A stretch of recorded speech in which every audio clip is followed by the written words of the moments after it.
CBN e a Tecnologia, com Gilberto Sudré.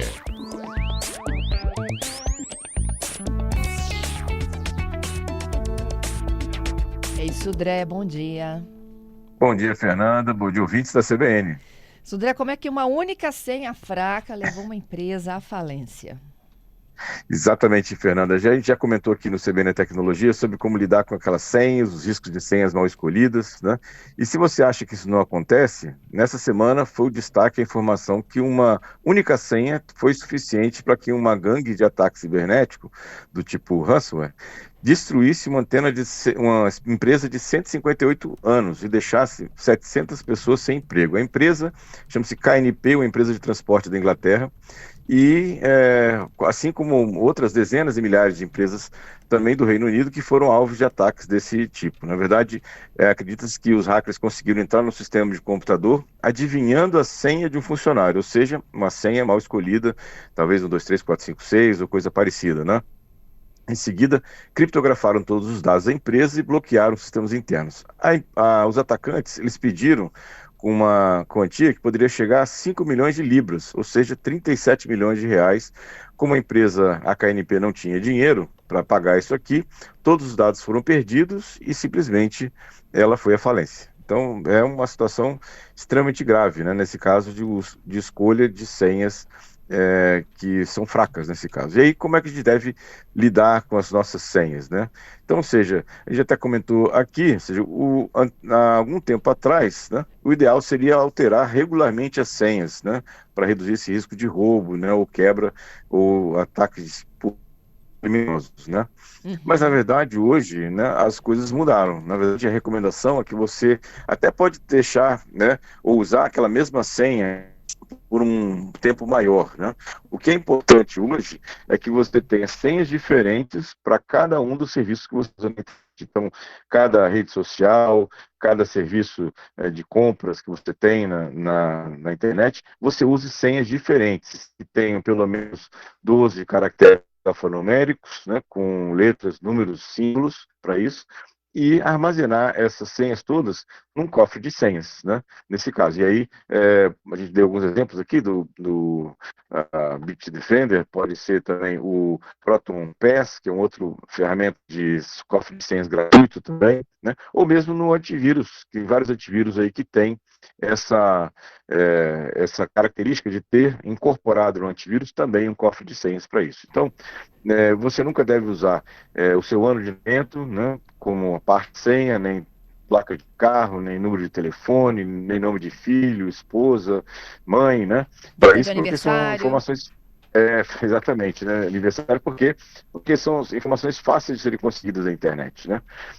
Não salvar a senha no navegador, né? Então, a opção que o navegador normalmente oferece, você entrou nesse site aqui, você quer salvar essa senha? Isso também não é legal, porque o navegador ele salva as senhas de uma forma bastante insegura e o atacante poderia, no caso de algum tipo de acesso indevido naquela parte de salva, né, o cache do próprio navegador, ter acesso a essas senhas também para isso. Então, e aí uma informação, uma ação que é importantíssima para essa questão de segurança é ativar a autenticação de dois fatores. Praticamente todos os grandes portais hoje, né, de e-mail, de rede social, até de compras online, tem a opção de você ativar a autenticação de dois fatores. Por que é tão importante essa função? Porque mesmo que sua senha vaze, né, e o atacante saiba a sua senha, ele não vai conseguir entrar no seu perfil. Ele vai precisar do login, da senha e do segundo fator de autenticação, que normalmente está associado ao seu celular. Então, ou seja, essa é uma questão importante que vai evitar e muito a questão de roubos de perfis, a parte de acesso indevido a redes internas de empresas. Isso é uma questão bastante importante. E hoje em dia também ninguém usa mais, eu imagino, né, que ninguém mais usa essa senha padrão, né? Recebeu, troca imediatamente, não é isso? Na verdade, tem uma estatística recente que, assim, hoje grande parte das senhas utilizam-se de número 1, 2, 3, 4, 5, 6, né? Infelizmente ainda é uma realidade nesse caso, e senhas comuns, senhas conhecidas, né? como nessa questão. Então, essa é uma questão importante de você não ter, você ter, né, essa proteção, né, de não usar senhas que são fáceis de serem chutadas ou sim adivinhadas pelo atacante, né? Ou seja, Entendido. 1, 4, 5, 6, 1, 2, 3, 4, 5, 6, 7, 8, 9, e aí 1, 2, 3, 4, 5, 6, 7, 8, tudo são senhas que estão assim, no topo das mais utilizadas. Senha chamada de password também, né? Ou quem usa, por exemplo, o QWERTY 1, 2, 3, que é exatamente a sequência do teclado, né? QWERTY 1, 2, 3, também são senhas que são fáceis de serem chutadas pelos atacantes. É isso. Bom, e não ter uma única senha para tudo, né? Exatamente, essa é a dica de ouro, vamos chamar assim, né? Ou seja, não ter a mesma senha para vários serviços diferentes e ter autenticação de dois fatores habilitado, e aonde tiver disponível essa função, habilitar a autenticação de dois fatores. Vamos pro golpe da semana? Vamos lá. O golpe tá aí. Fale. Vamos falar sobre ghost calls, que são aquelas chamadas fantasma, que você atende a ligação, ninguém fala nada e ela desliga logo em seguida, né? São chamadas de ghost calls ou chamadas fantasma. E qual é a função dessas chamadas? Na verdade, os golpistas eles utilizam robôs de ligação para ligar para vários números aleatoriamente. Quando alguém atende esse número, isso indica para o atacante, né, ou para o golpista, que aquele número tem alguém do outro lado, né, tem alguém que vivo, né, do outro lado. Então ele entra para uma lista de possíveis ataques, né, ou seja, por exemplo, acesso fazendo passar por bancos, fazendo passar por alguma loja de comércio eletrônico, fazendo passar por algum call center. Então, ou seja, quando você atende essa ligação, você está dizendo para o atacante que que aquela é uma linha que está viva, né, que está funcionando nesse caso. E aí, quais são as recomendações? Primeiro, se você não reconhece aquele número, não atenda, né? Ou seja, então essa é a primeira questão. Tudo bem que tem pessoas que usam, várias pessoas, né, usam o telefone como método de trabalho, né, como ferramenta de trabalho. Então, muitos clientes ligam para o número daquele número, que são números, até aquele momento, clientes desconhecidos. Então, se você pode atender as ligações, né, de qualquer uma que chega no seu telefone, a outra recomendação é que você atenda, mas não fale alô. Você espera que o outro lado se manifeste primeiro para ver se realmente é uma ligação real ou não, nesse caso. Então, você atende e espera que alguém do outro lado fale nesse caso. E se for realmente uma ligação dessa natureza, que você bloqueie aquele número, né? Ou seja, para que ele não ligue novamente para você. Entendido. Tenho perguntas aqui dos nossos ouvintes. Vamos lá, Patrícia, para as Vamos lá. perguntas? Vamos lá, Gilberto. O Júnior está aqui dizendo que ele teve que trocar a placa do celular dele. Depois disso, ele não consegue mais acessar a conta da Microsoft em nenhum aparelho. Ele pergunta se isso de alguma forma tem a ver com senha.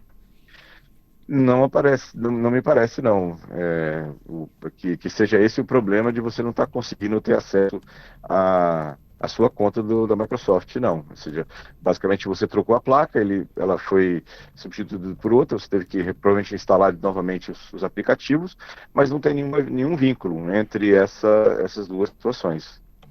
Tem aqui também a participação deixa eu pegar o nome dele aqui, o Anério, dizendo que ele conhece duas pessoas que conseguiram recuperar o aparelho porque tinha uma senha fraca.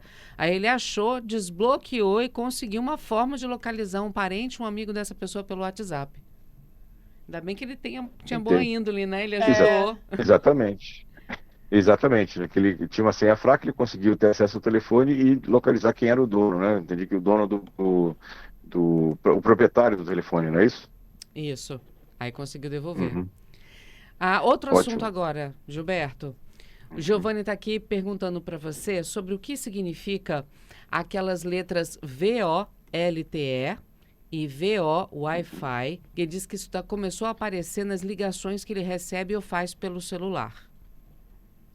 Então, essas são opções de uma operadora local, uma operadora de celular, em que, na verdade, a ligação telefônica ela vai vir via voz sobre IP, ou seja, via rede, não via rede de celular, né, via as torres de celular. Ela vai vir via internet, na verdade, também da torre de celular, mas não na forma da telefonia celular convencional que a gente tem.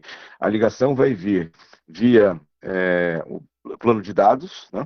para o seu telefone, ou via Wi-Fi, ou via o plano de dados de celular. Então, ou seja, são funções que muitas operadoras estão utilizando para tentar desafogar, vamos chamar assim, o tráfego de celular, das torres de celular, no sentido de ligação telefônica celular convencional. Uhum. O Gerson Rabelo está perguntando, Gilberto, ele usa o Who's Call, né? Quem liga, quem chama, e bloqueia todas as ligações que não estão nos contatos dele. Mas, ultimamente, ele está recebendo várias ligações de número 027, só que desconhecidos. O que pode estar acontecendo? Basicamente, essa questão que eu comentei, ou seja, são robôs de chamada tentando testar, né, número de telefone, né, para isso, para saber se tem alguém, né, associado àquela linha que atenda aquela ligação, e daí para frente esse número vai entrar no rol lá de números passíveis de serem tentados golpes, né, para eles. A Onério está dizendo que não foi ele que achou, não. Ele conhece as pessoas que perderam o celular e que encontraram seus respectivos. Entendi. O Adson está aqui também dizendo o seguinte: sair de uma tela onde a gente tem que inserir um código enviado para autentificação de acesso é muito ruim, porque fica mudando de tela quando a gente retorna. Ele pergunta se tem como travar essa tela para não ficar mudando ao sair e retornar. Não conheço, assim, normalmente isso é uma proteção até do próprio cofre de senhas. Quando você sai do cofre de senhas, ele fecha aquela tela exatamente porque se alguém tiver acesso ao seu celular, né, tem acesso também àquela informação. Então, ou seja, ela fica disponível quando você está vendo, né? Quando você saiu para um outro aplicativo, aquela tela fecha, né, para isso. Isso também acontece com aplicativos de banco, né? Quando você desbloqueia o aplicativo e acessa as informações financeiras, quando você sai do aplicativo e retorna, ele senha novamente, né? Como uma questão de proteção. Deixa eu pegar o nome dela aqui. A Manuela está aqui falando sobre as ligações Ghost Call. Mas você respondeu, né? Que tem que falar alguma coisa para essa ligação, né? Para esse Ghost responder. E a Renata está aqui dizendo que mesmo quando você fala, essas gravações parece que são pessoas do outro lado conversando com você. Só depois de uns 15 segundos de pergunta e resposta que você percebe que é uma gravação. O Hélio está dizendo que ele tem outra estratégia. Ele atende, coloca no Viva Voz e em seguida coloca o microfone no mudo. Mas ele atendeu a ligação e aí, nesse caso, o número foi marcado que existe alguém do outro lado, né, da linha, né, para isso. Então, ou seja, a recomendação, se você pode, né, ou seja, tem pessoas que não podem fazer isso, mas se você pode, números desconhecidos você não atende, né? Pois é, mas como o Gerson lembrou, tem uns 27 que estão chegando, Gilberto, que a gente não sabe se é uma urgência.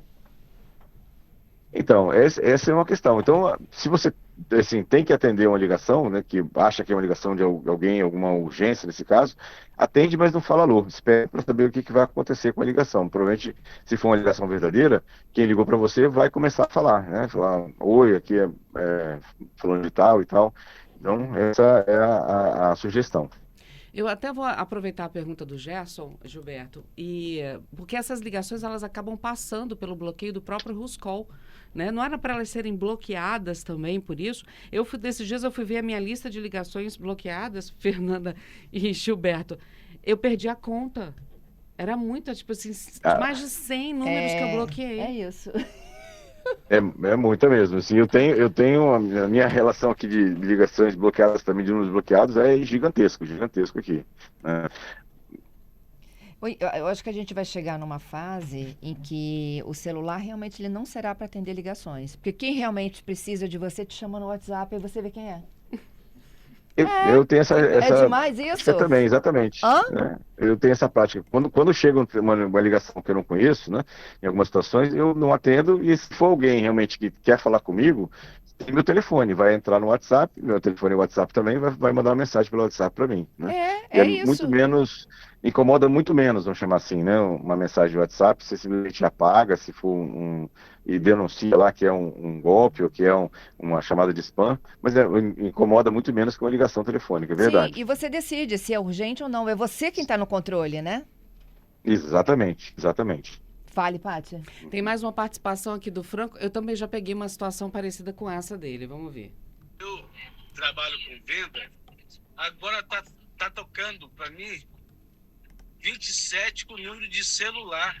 É o que o Gerson aí contou. Aí a gente atende e fica mudo. Aí quando a gente retorna a ligação, tá programado para não receber chamadas. É curioso, porque às vezes você Então. perde a ligação. Esse é o Ghost, né? Esse é o Ghost, exatamente. Esse é o Ghost. É um robô. Esse é o Ghost. Assim, eu recomendo não ligar de volta, né? Uhum. Porque aí você está, mais uma vez, assim, dando a dica de que aquele telefone tem alguém, né, vivo do outro lado, né? Pois Que é, reage mas àquela olha, ligação. olha a né? situação do nosso ouvinte. Ele trabalha com Ele com vendas. Ele vai retornar, então, porque ele em algum momento ele não percebeu que o telefone estava tocando, ele fala, opa, é um potencial cliente. Bom, esse é um problema, realmente. É. Como eu falei, tem pessoas que não tem como não atender, né? Porque são clientes, potenciais clientes que estão ligando para você. Então, nesse caso, infelizmente, não tem muito o que fazer. Mas nesse caso, se ele ligou, né, e o telefone não recebe chamada, então é um ghost call, pode bloquear o número. Pelo menos ele pode bloquear a partir desse momento aquele número lá para não perturbá-lo mais. Olha Não que é o curioso. cliente, né? Vou chamar assim, né? Olha que curioso. O Wallace disse que já apareceu ele ligando para ele mesmo. Aff, Maria. Ah, sim. Aí Já é um aconteceu ghost comigo também. daqueles caprichados, né? Já aconteceu comigo também. Já? Você ligando para você? Exatamente, porque o golpista, ele faz o que chama de spoofing, né? Ele gera uma ligação como se fosse você para você mesmo. E apareceu lá o meu nome na ligação que estava chegando para mim, né? Com certeza isso é um golpe, né? Eu não tô, a não ser que eu seja esquizofrênico, né? Ligando para mim mesmo, não é o caso, então, ou seja, é golpe. É isso. Obrigada, Gilberto. Até sexta, hein? Obrigado, Fernando, obrigado aos ouvintes pelas muitas participações e até sexta-feira com mais tecnologia.